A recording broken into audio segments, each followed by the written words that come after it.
Assalamualaikum warahmatullahi wabarakatuh. Hai teman-teman, pada kesempatan kali ini kita akan membahas bersama mengenai aplikasi persamaan diferensial orde 1 dan orde 2. Nah, sebelum itu, perkenalkan terlebih dahulu saya Siti Nur Alisha Saputri dengan NIM 20700121036 dari program studi pendidikan matematika kelas B. Nah, yang pertama kita akan bahas yang itu mengenai aplikasi persamaan diferensial orde 1.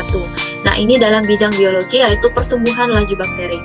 Nah, misalkan waktu yang dinyatakan dengan T satuan dan jumlah kuantitas yang ada pada saat dinyatakan dengan X satuan, maka membentuk persamaan diferensialnya adalah dx per dt sama dengan kx.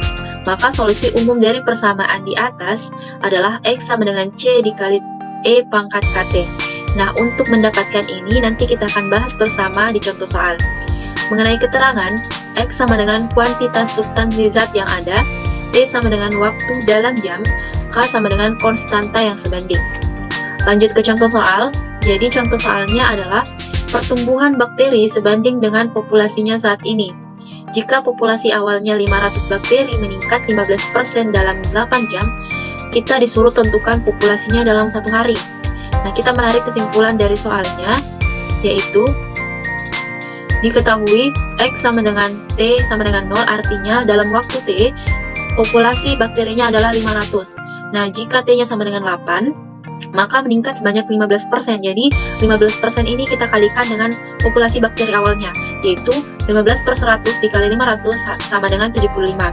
Maka kita dapatkan nilai X-nya, yaitu populasi awal ditambah dengan peningkatan sebanyak 15% dalam waktu 8 jam. Jadi X sama dengan 500 ditambah 75 sama dengan 575. Nah, yang ditanyakan adalah populasi dalam 1 hari. 1 hari itu sebanyak 24 jam. Jadi yang akan kita cari adalah populasinya di waktu T-nya sama dengan 24. Kepenyelesaian yang pertama yaitu membentuk model matematisnya.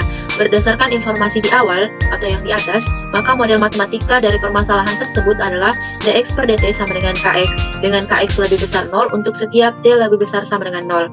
Kemudian menentukan solusi umumnya. Nah, untuk dx per dt sama dengan kx itu kongruen dengan integral 1 per x dx sama dengan k integral dt.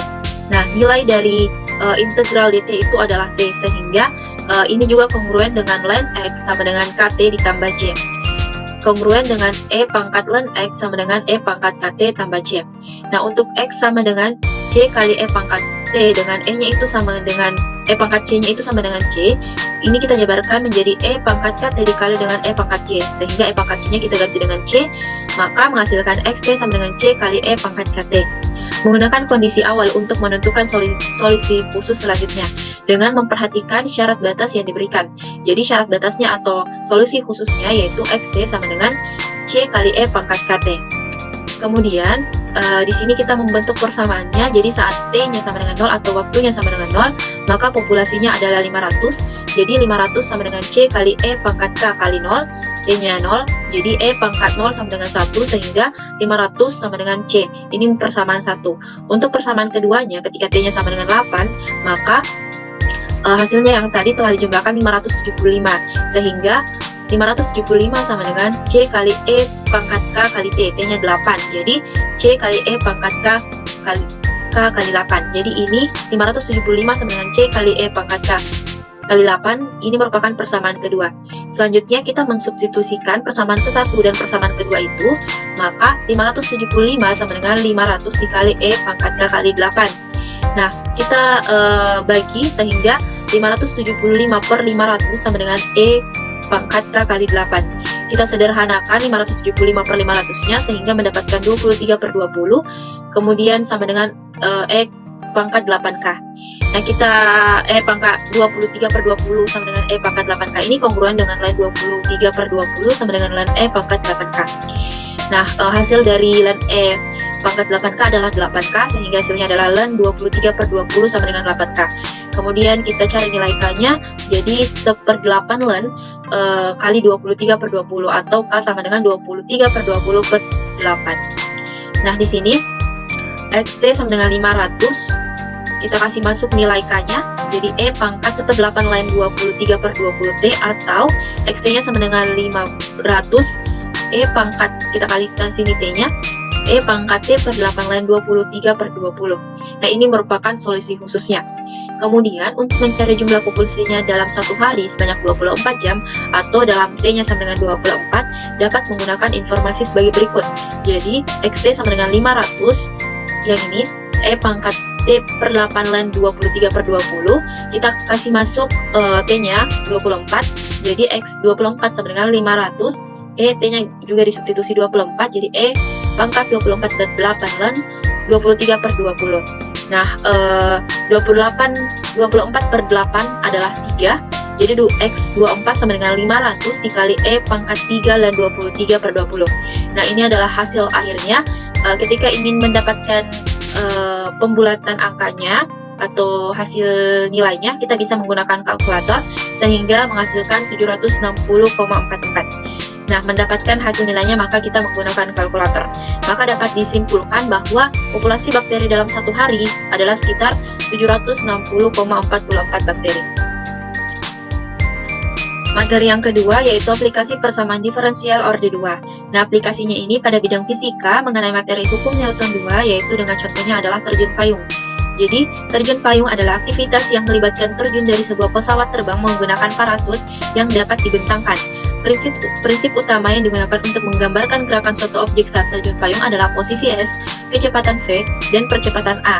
Karena kecepatan adalah waktu turun dari posisi dan percepatan adalah waktu turun dari kecepatan, percepatan itu adalah turunan kedua kalinya dari posisi.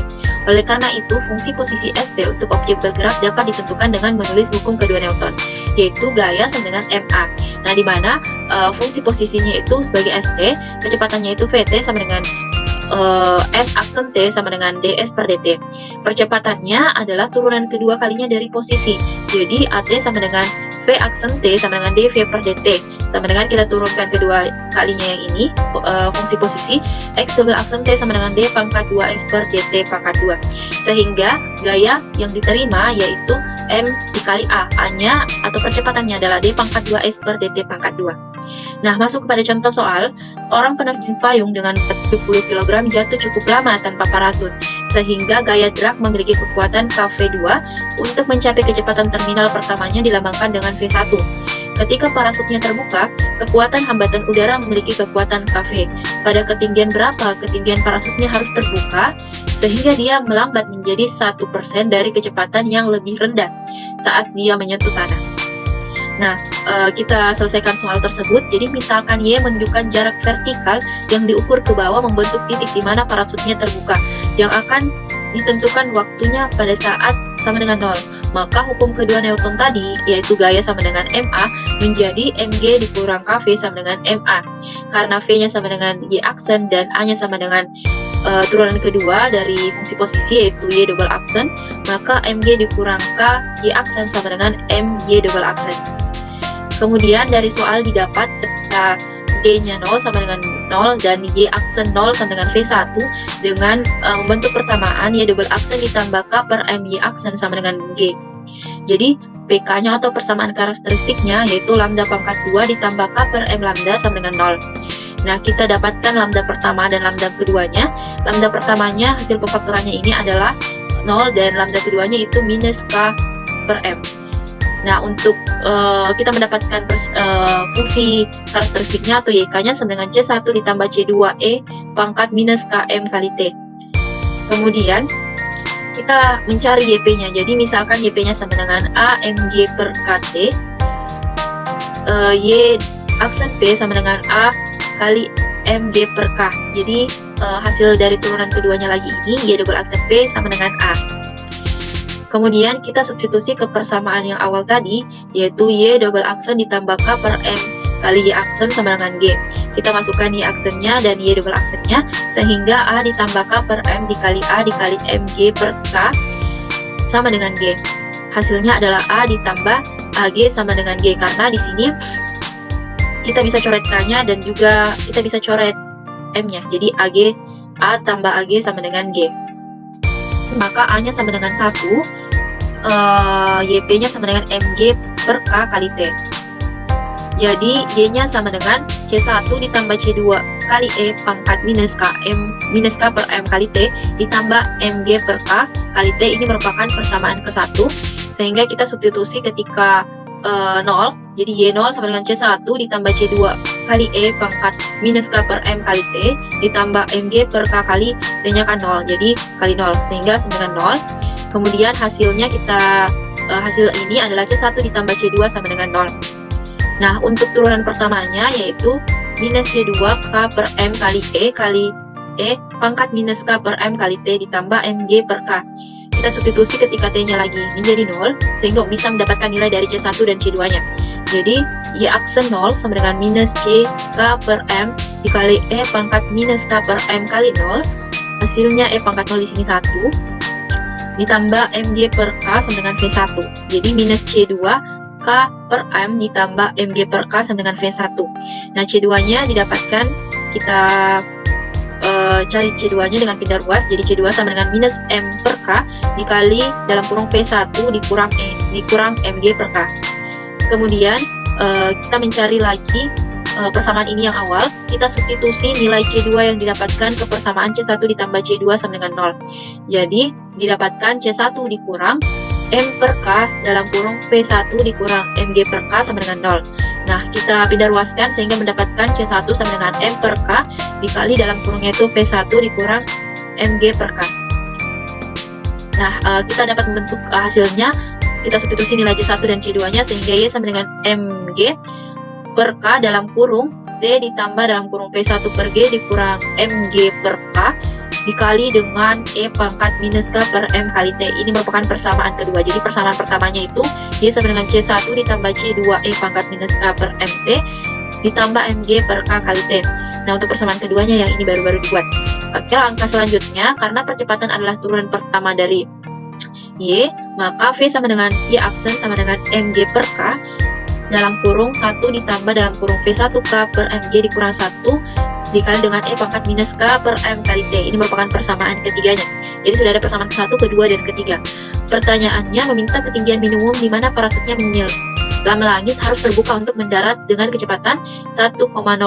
Maka T-nya kita dapat bentuk M per K dan nilai mutlak V1 K per MG dikurang 1 per 0,01. 0,01 ini adalah yang tadi 1%. Jadi nilai dari 1% itu adalah 0,01. Kemudian maka dimasukkan dalam persamaan 2, ini kita substitusi ke persamaan 2 tadi. Persamaan 2 itu yang tadi, jadi dia sama dengan M per K. Ini adalah hasil faktornya, jadi MG per K dalam kurung M per K ln nilai mutlak V1 K per MG dikurang 1 per 0,01 ditambah dalam kurung V1 per G dikurang MG per K dalam kurung 1 dikurang 0,01 per nilai mutlak V1 K per MG dikurang 1. Kemudian kita tahu dari soal bahwa masanya itu adalah 70 kg. Gaya gravitasi bumi secara umum adalah 10, tapi kita menggunakan di sini 9,8 karena yang paling banyak digunakan yaitu gaya gravitasinya dengan 9,8 meter per sekon pangkat 2. Makanya sama dengan 110 kg per sekon. Jadi kita substitusikan nilai-nilai yang telah kita nilai-nilai yang ini terhadap persamaan yang tadi dapatkan, jadi T sama dengan M per K ln nilai mutlak V1 K per MG dikurang 1 per 0,01. Ini hasilnya kita substitusi M-nya sama K-nya, jadi 70 per 110 ln 1,01 dikali 110 per 70 kali 9,8 dikurang 1 per 0,01. Nah, hasilnya ini adalah 2,7. Nah, untuk yang persamaan tadi adalah Y sama dengan MG per K dalam kurung M per K ln nilai mutlak V1 K per MG dikurang 1 per 0,01 ditambah dalam kurung V1 per G dikurang MG per K dikali dengan dalam kurung 1 kurang 0,01 per nilai mutlak V1 K per MG dikurang 1. Nah, karena di sini tadi kita telah dapatkan nilai T-nya yaitu MK ln nilai mutlak V1 K per MG dikurang 1 per 0,01, hasilnya adalah 2,7. Nah, kita substitusikan di sini 2,7 dan mengganti mensubstitusikan angka-angka ini ke persamaan tersebut. Jadi Y sama dengan 70 kali G-nya 9,8 per K-nya 110 dalam kurung nilai yang ini tadi 2,7 ditambah dengan 1,01 nilai V1-nya per nilai gravitasinya 9,8 dikurang MG 70 kali 9,8 per 110. Kemudian dikali dengan 1 dikurang 0,01 per nilai mutlak 1,01 dikali dengan K-nya 110 per MG, jadi 70 dikali 9,8 dikurang 1. Nah, untuk mendapatkan hasil akhirnya ini, kita menggunakan kalkulator sehingga mendapatkan nilainya yaitu Y sama dengan 54,36. Nah, maka didapat waktu turun atau interval waktu antara pembukaan parasut ke titik di mana kecepatannya 1,01 tercapai, yaitu sekitar 2,7 detik dengan ketinggian minimum di mana harus dibuka Y sama dengan 54 meter. Dan Y sama dengan 54,36 kita bulatkan sehingga mendapatkan 54 meter. Itulah pembahasan mengenai aplikasi persamaan diferensial orde 1 dan orde 2 dalam bidang biologi dan fisika. Kurang lebihnya mohon dimaafkan. Wabillahi taufiq wal hidayah. Wassalamualaikum warahmatullahi wabarakatuh.